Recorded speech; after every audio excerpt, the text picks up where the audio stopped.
কখনো ভেবে দেখেছেন কোনো ক্যালকুলেটর ছাড়াই শুধু ক্যালকুলাস ব্যবহার করে একটা ফাংশনের গ্রাফের আসল চেহারাটা কেমন করে বের করা যায়? আচ্ছা, আজকের এই ভিজুয়াল স্টাডি গাইডে আমরা ঠিক সেই কাজটাই করতে যাচ্ছি। এটা কিন্তু ক্যালকুলাসের একটা দারুণ জরুরি স্কেল, যা দিয়ে যে কোনো ফাংশনের আচরণকে খুব ভালোভাবে বোঝা যায়। আসল প্রশ্নটা হলো, আমরা কিভাবে একটা গ্রাফের ডিটেকটিভ হতে পারি?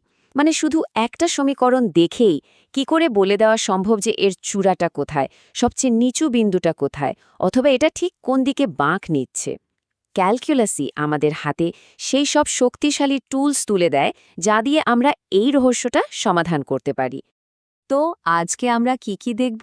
চলুন এক ঝলকে দেখে নিই। প্রথমে আমরা ফাংশনের গ্রাফের মূল ব্যাপারটা বোঝার চেষ্টা করব। তারপর এর ক্রিটিক্যাল পয়েন্টগুলো খুঁজে বের করব। এরপর শিখব ম্যাক্সিমাম আর মিনিমাম কী করে চেনা যায় এবং গ্রাফের বাঁকগুলো কিভাবে কাজ করে। আর সবশেষে আমরা একসাথে একটা সমস্যা সমাধান করব এবং আপনাদের জন্য থাকবে কিছু কুইক রেফারেন্স রুলস। তো চলুন একদম গোড়া থেকে শুরু করা যাক। একটা ফাংশনের গ্রাফের আসল রহস্যটা কিন্তু লুকিয়ে আছে তার ফার্স্ট আর সেকেন্ড ডেরিভেটিভের মধ্যেই। এই দুটো টুলই আমাদের বলে দেবে গ্রাফটা দেখতে আসলে কেমন হবে। তাহলে এই ক্রিটিক্যাল পয়েন্ট জিনিসটা কি? খুব সহজ করে বললে এগুলো হলো গ্রাফের সবচেয়ে ইন্টারেস্টিং জায়গা, যেখানে কিছু একটা ঘটছে।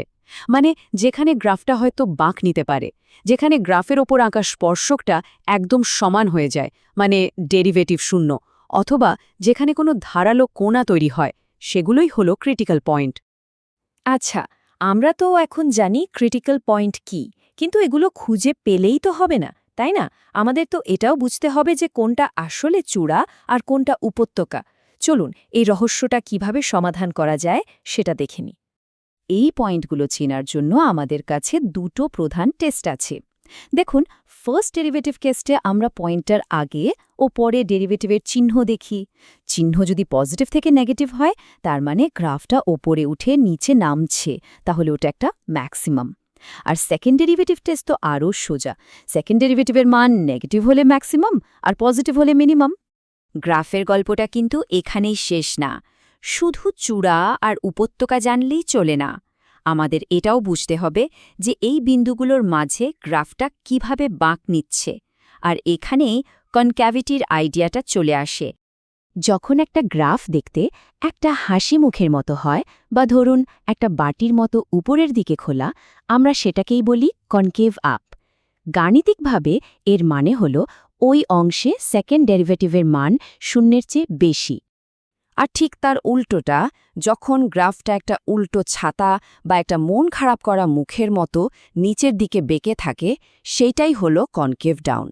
আর এর মানে হলো ওই অংশে সেকেন্ড ডেরিভেটিভের মান শূন্যের চেয়ে কম। তাহলে ইনফ্লেকশন পয়েন্টটা কি? এটা হলো সেই ম্যাজিক্যাল পয়েন্ট যেখানে গ্রাফটা তার বাঁকানো ধরনটা বদলে ফেলে, মানে কনকেভ আপ থেকে কনকেভ ডাউন হয়ে যায় বা তার উল্টোটা ঘটে। তবে এখানে কিন্তু একটা খুব কমন ভুল হয়। শুধু সেকেন্ড ডেরিভেটিভ শূন্য হলেই হবে না, এর আগে ও পরে চিহ্নটাও বদলাতে হবে। এটা কিন্তু মাথায় রাখতেই হবে। আচ্ছা, থিওরি তো অনেক হলো, এবার চলুন হাতে কলমে একটা প্রবলেম সলভ করে ফেলি। মানে এই সব টুলস একসাথে ব্যবহার করে দেখি কি হয়। আমাদের আজকের চ্যালেঞ্জ হলো এই কিউবিক ফাংশনটা। এই যে ফাংশনটা দেখছেন, f of x equals to x cube minus 3x square minus 9x plus 5। চলুন এটার ভেতরকার সব কিছু আমরা এখন বের করে ফেলব। ক্রিটিক্যাল পয়েন্ট, ম্যাক্সিমাম, মিনিমাম, সব কিছু। প্রথমেই যে কাজটা করতে হবে সেটা খুবই সহজ। আমরা ফাংশনটার ফার্স্ট ডেরিভেটিভ বের করব, যা হচ্ছে 3x square minus 6x minus 9। এরপর এটাকে শূন্য ধরে সমাধান করলেই আমরা আমাদের দুটো ক্রিটিক্যাল পয়েন্ট পেয়ে গেলাম, x ইজ ইকুয়াল টু 3 আর x ইজ ইকুয়াল টু -1। এখন সেকেন্ড ডেরিভেটিভ টেস্টের পালা। সেকেন্ড ডেরিভেটিভটা হলো 6x মাইনাস 6। এবার ক্রিটিক্যাল পয়েন্টগুলো এখানে বসিয়ে দেখি। x ইজ ইকুয়াল টু 3 বসালে মান আসছে 12, যা পজিটিভ, তার মানে এটা একটা লোকাল মিনিমাম। আর x ইজ ইকুয়াল টু -1 বসালে মান আসছে -12, যেটা নেগেটিভ, তার মানে এটা একটা লোকাল ম্যাক্সিমাম। দেখলেন তো কত সহজে আমরা বলে দিতে পারলাম কোনটা ম্যাক্সিমাম আর কোনটা মিনিমাম। এবার ইনফ্লেকশন পয়েন্ট খোঁজার পালা। আমরা সেকেন্ড ডেরিভেটিভকে 0 ধরলে x ইজ ইকুয়ালস টু 1 পাচ্ছি। কিন্তু এখানেই শেষ না, আমাদের চেক করে দেখতে হবে যে x ইজ ইকুয়ালস টু 1 এর আগে ও পরে কনক্যাভিটি আসলেই বদলাচ্ছে কিনা। আর আমরা যখন টেস্ট করলাম দেখলাম যে চিহ্ন নেগেটিভ থেকে পজিটিভ হচ্ছে, তার মানে 1,-6 বিন্দুটা আসলেই একটা ইনফ্লেকশন পয়েন্ট।